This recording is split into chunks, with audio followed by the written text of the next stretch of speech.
नमस्कार।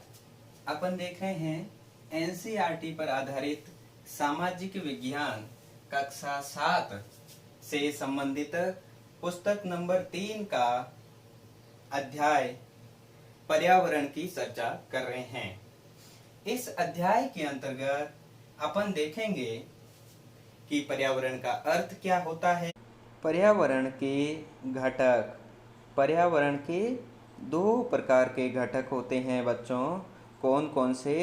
एक प्राकृतिक घटक और दूसरे मानव निर्मित घटक या मानवीय घटक कहते हैं, जिसे अपन बच्चों पहले पर्यावरण के अर्थ के बारे में जानते हैं।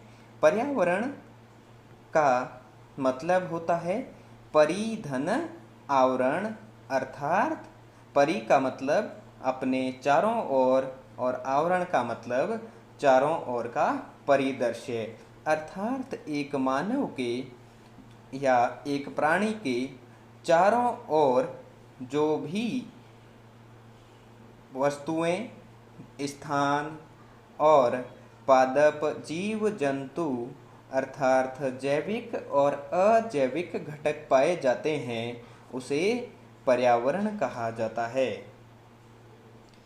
इसका आशय यह हुआ, जो कुछ भी आप अपने आसपास देखते हैं, जैसे अपने विद्यालय का भवन, मैदान, कुर्सी, या फिर जिस सड़क पर अपन चलते हैं वो सड़क, कूड़ा करकट, या आप सारे विद्यार्थी, मैं, आप जो पढ़ रहे हैं वो पुस्तक, और जिस पेन से आप लिख रहे हैं वो पुस्तक, पर्वत, नालियाँ, पेड़ पौधे, ये सभी पर्यावरण के अंतर्गत आते हैं। और पर्यावरण के दो प्रकार के घटकों में प्राकृतिक घटक, इसका आशय है कि प्रकृति के द्वारा निर्मित, जिसमें मानव का कोई हस्तक्षेप नहीं है, जैसे स्थलमंडल।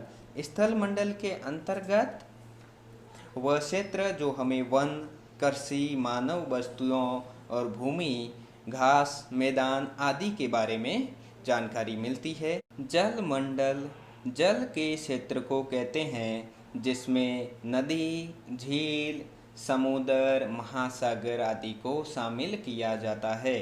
वायुमंडल वायुमंडल पृथ्वी के चारों ओर फैली वायु की परत को कहते हैं। इसके अलावा फिर मानव का पर्यावरण के साथ पारस्परिक क्रिया करके, उसमें कुछ परिवर्तन करके जो निर्माण करता है, उसे मानव निर्मित